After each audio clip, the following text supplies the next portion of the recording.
Hey everybody, it's Dan, your friendly fishmonger at dansfish.com, and today we're going to go on an adventure. We're going to go pick up an import. So I'm going to take you through the entire process of prepping for an import, getting the import, bringing it back, unboxing it, getting all the fish healthy so you can see the entire thing. Now, I was going to leave, the import arrives to Denver on Thursday.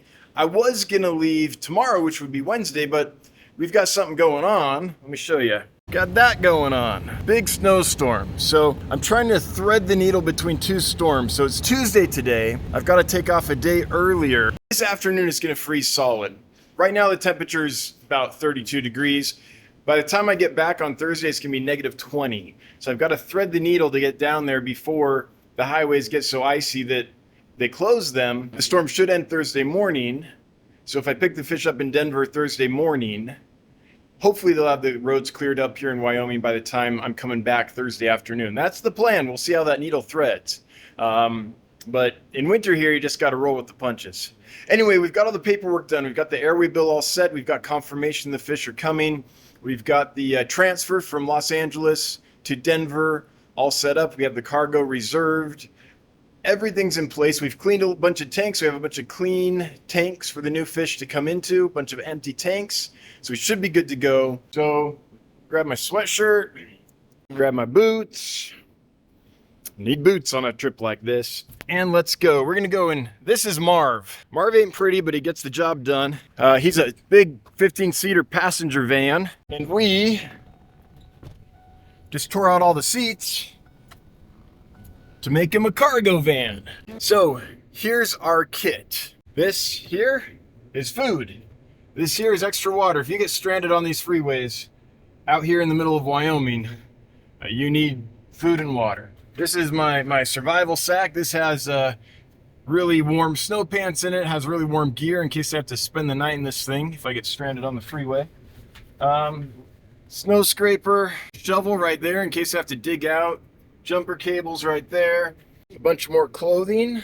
And this is a fan so I can efficiently circulate the heat back in the cargo area there once I get the fish in, so I make sure that all the fish stay warm. Odds and ends, headphones and speakers and toiletries and stuff. That's our kit. Let's get into this. I almost forgot to show you the most important thing that we have, which is this. That is what we call mountain money. You don't have to have it. You can survive without it. But if you get stranded and you need it, you're glad you got it. All right, first stop, we just filled up with gas. You don't want to get stuck without gas, especially in the cold, because you want to be able to run your engine if you get stuck and need to stay warm. So I always fill up every 2 hours or so, just because, I don't want to get stranded out here without gas. So got the gas, need to drive my glasses, got some water on them, and now we're hitting the road. So here we are. This is Wyoming driving in the winter. You don't go fast, but if you go safe and slow and carefully, you usually get there. All right, so it's been a couple of hours. I had to pull over. I had a phone meeting I had to attend. So while I was pulled over, I went ahead and had some lunch. This is barbecued chicken that I made a couple days ago. I've also got like a little container of black beans that I cooked. It's gotten a little better. It's still coming down, but it's not nearly as hard as it was. As long as I can get down to the other side before the hard freeze comes this afternoon, should be good. Oh, by the way, a little bit about this town. This is Casey, Wyoming, population 264, and made up of a gas station and a rest stop, which is what you really need. All right, we made it to Casper, Wyoming. I'm not hanging out at the bar, but this was where the parking was. There's a gas station over there. We're getting out from under the edge of the clouds now, which is good because there's no snow, but it's bad because it means the temperature's plummeting. So the blanket of clouds is disappearing as I go further south, and temperature's dropping because those clouds were holding the heat in, and now clouds are going bye-bye. So wind's really high. There's gusts of 60 miles an hour. I've got to go pretty darn slow because I'm in a van and it's light. It can blow around. So I'm going to continue. I'm listening to a audio book. It's one of the Harry Dresden books, the Dresden Files. I don't know. So far it's been kind of fun. Kept me get my mind engaged as I've been driving. Look at that dinosaur. I found it. I found the Loch Ness Monster. We all thought it lived in a lake, but it doesn't. It lives here. So roads are a lot more clear, which is awesome. That's good. But it's bitter cold. And the wind is kicking. Look at that truck up there leaving. Anyway, we're just gonna keep at it. Going slow, going careful. All right, we have made it. We've made it to Cheyenne, Wyoming. Getting gas here, just filled up. I'm craving yogurt-covered pretzels for some reason, so probably get some of those. Then I got to decide what to do.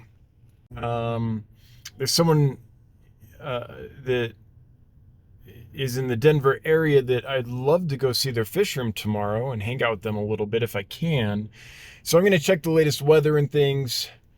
See what it looks like down there. If the weather's gonna be super bad, then I've just got to go to the airport and find a hotel close by so that I don't get in a situation where it's difficult to get over to the airport. But if the weather tomorrow doesn't look like it's gonna be too bad, I might get a place around Fort Collins or somewhere around there, so I'm close to this hobbyist I want to go visit. So we'll see. So little snack.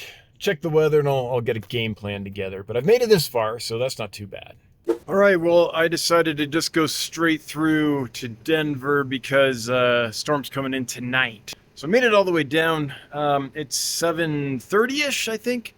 Left at 9:30, so it was slow going, but you know, slow and safe, slow and safe. All right, so I just got back from getting dinner. Let me show you what I got. Honestly, I wouldn't show you this if I had anything else to show you, but I'm stuck in a hotel. I try to eat fairly healthy when I travel, and I try to eat not expensively when I travel. So this is coleslaw, this is a hummus wrap, and this is a fruit smoothie. So I have a tendency when I'm on the road to just eat really poorly, and that just makes the trip horrible because then I don't feel good the whole time. I just feel I don't want to spend a whole bunch of money because I don't want to bankrupt the company, so I try to eat pretty cheaply. So that's what I have for dinner. This is my domain for the next couple days. Tomorrow I'll be sitting out the storm so that hopefully Thursday I can get the fish when they arrive and move on. There was a little snafu while I was waiting for my food to be made. I checked my email, and the cargo agent emailed and was like, hey, I don't have the invoice.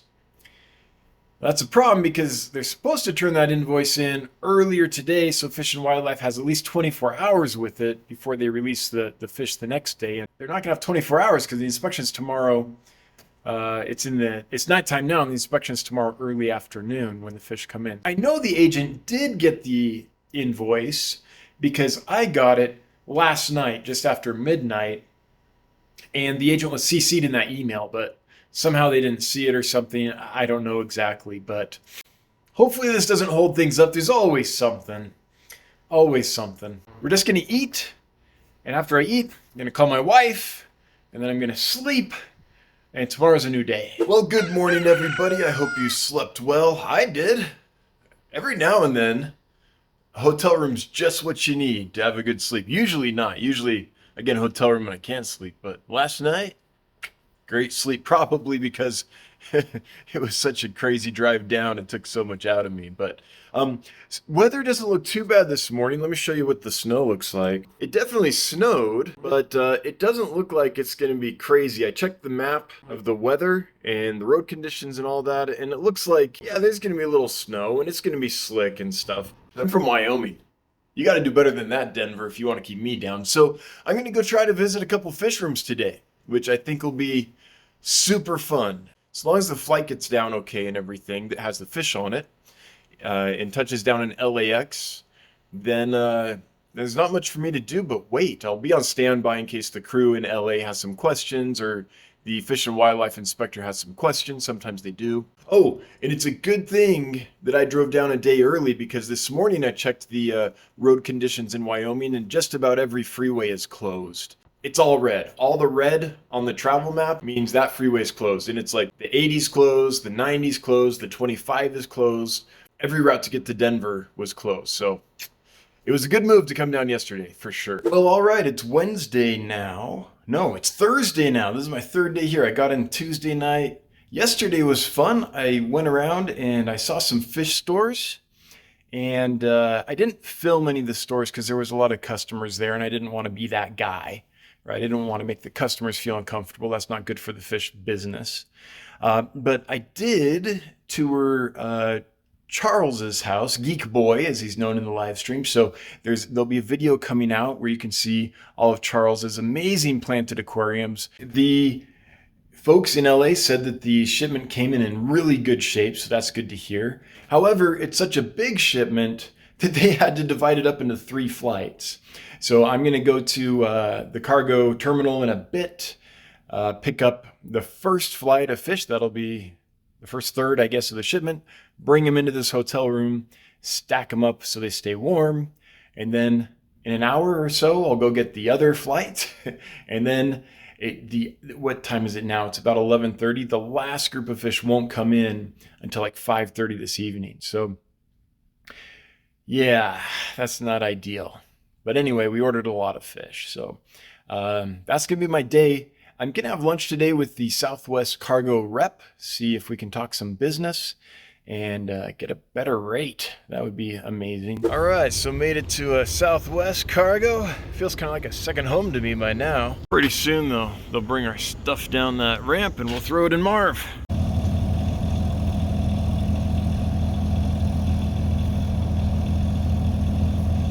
Want to see how warm it is? Look at my breath. That's how warm it is.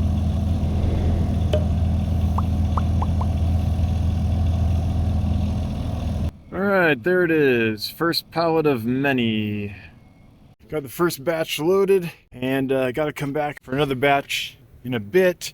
Let's see how we did here. It looks like I nicked myself a bit, but that's okay. I'll live. Okay, we got heat packs, and they're warm. That's good. They're AL warm. I think that this machine is actually too cold to function right now. Yeah, okay, so that's not going to work. Guess I can't show you that, but I do have this doodad in here. And I'm going to drop this thing. This is a thermometer that's on Bluetooth.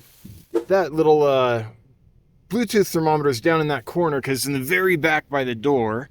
So, and then I'll drop another one up front right by the heater. And on my phone, I can keep track of those temperatures. So I'll know kind of the temperature range of the boxes as we travel back home. So that's how I'll keep track of their temperatures. Too bad that thermometer is on the fritz. I would like to know what the temperature is, but it's literally so cold outside the thermometer is not functioning.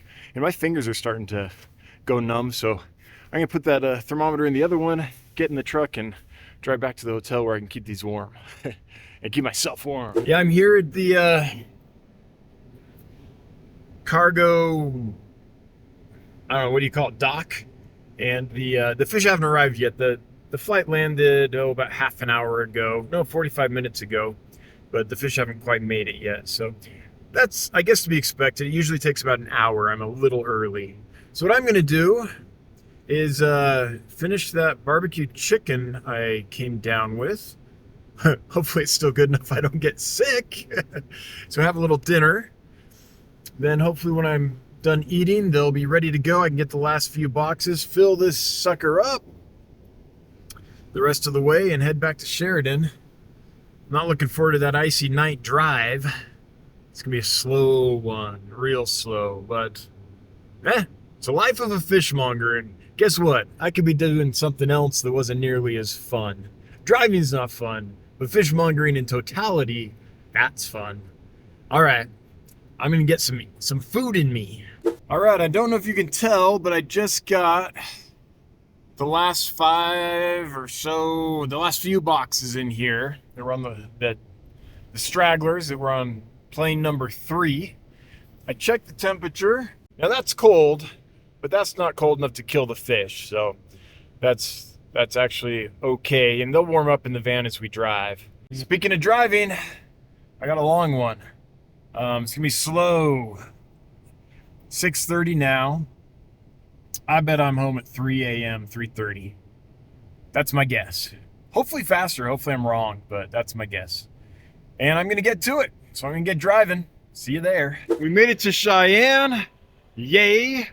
So got gas, And I want to show you how cold it is. This is the stuff you're supposed to wash your windshield with to melt the ice on your windshield. And it's ice. I think that stuff's rated to 20 below. Don't know exactly how cold it is, but cold.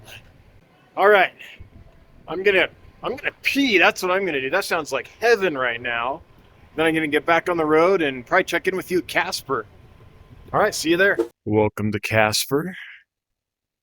I think it's 12:45 a.m. Just pulled in. Usually that's a 2-hour drive from Cheyenne. It's a lot longer tonight. It's normally a 2-hour drive to Sheridan from Casper. I'm guessing it's going to be 2 to 4 hours tonight, so see how it goes. Anyway, there you are. Beautiful Casper. Casper, Wyoming. Well, we made it to Sheridan. It's about 4:30 a.m. Wanted to film the entire unboxing process and stuff, but I don't know if I have it in me. I'm an exhausted boy. I've been up for 23 and a half hours, and a lot of that was spent white-knuckle driving on icy, blowy, bad roads at night, so it took a lot out of me. Anyway, I gotta get these fish out of these boxes, then I gotta go to bed. Probably got 6 more hours before that happens. Yeah, I can get to it. All right. Well, it's about 8 a.m. I got the fish out of the tall tanks, and the crew's getting the fish out of the bags and the rest of the tanks and finishing up. I gotta sleep. I'm done. It's about 12:30, I think, right now. So I got a couple hours of sleep, feel better. So I'm gonna head over and finish helping land the new import and everything. Just thought I'd show you this. It's a whole 0 degrees. So it's about 20 degrees warmer than it was earlier, so that's pretty nice. Anyway, I'm gonna head over and show you more than just me traveling in a car, hopefully. Dun, dun, dun, dun. There we are, tower of empty boxes. We got it done. Got all the fish out of the boxes. Everyone's in their tank. We were well in the 90 percentile with the fish, so didn't lose a whole lot of fish, which is great. Let's go around and just look at some of these. By the way, it was so cold last night that on the way back, the van literally couldn't stay warm. I stayed warm enough, but I was in a sweatshirt, then I put on my hat, then I put on my gloves. So when the fish came in, they were not warm by any means. They weren't super cold or anything, but they weren't 80 degrees, that's for sure. There were 6 heat packs in each box, and they were nicely sealed up, and there was heat in the van. But it was so brutal cold last night. I think it was negative 25, that you got this big van, a lot of glass windows, and the heat transfer is just so extreme that I had to blast that heat. All right, just a quick peek. This is fresh out of the bag. Some Bosemani Itinjos. Here's some Blairi. Some double red Pistogramma agassizii. Now, these literally just got out of the bag, you know, within the last hour or so. So they're skittish and aren't colored up or anything yet. In fact, all these fish just got out of the bags, but they look healthy, so that's what matters. They'll settle in soon. Dude, this supplier does such a good job. I love buying from them. They do great. Since we have hard water now, we're getting a few African rift lake species in. These are some Tropheus. These are the red morais.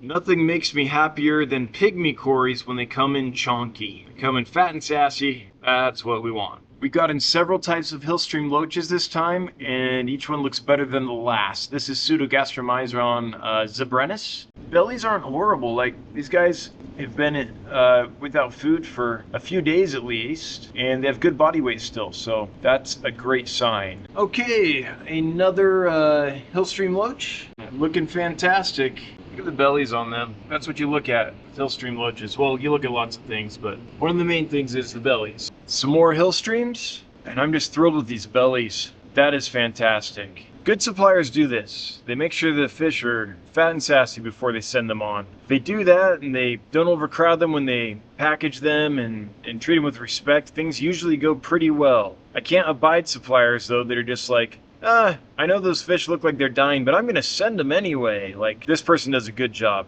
Look at those bellies, that's just so good. And they haven't eaten in a few days and they look that good, they're gonna do great. These are gonna do great. All right, so it's Sunday now, so the fish have been here one full day, I suppose, maybe 2 days, something like that. They came in Friday morning early. So now it's time to start feeding and introducing the fish to aquarium foods that we feed here in the United States and transition them over to that instead of what they're used to eating, which is just different stuff. So we're going to go around and just give our feeding here. Now what we do is we just do a very light feeding initially. We're just trying to induce a feeding response. We don't actually expect them to eat really well. They might not even know that the food we're giving is food. Now some of them will eat really well. Others will be like, but this is just a way for us to judge where the fish is. If it'll eat a little bit and start the process of adjusting over, great. Well, we got, I don't know, that many boxes worth of fish in. And I've got to get around and do some serious health checks. And when I have the camera, it slows me down a lot. And I am dead tired. So I'll show you some more later on.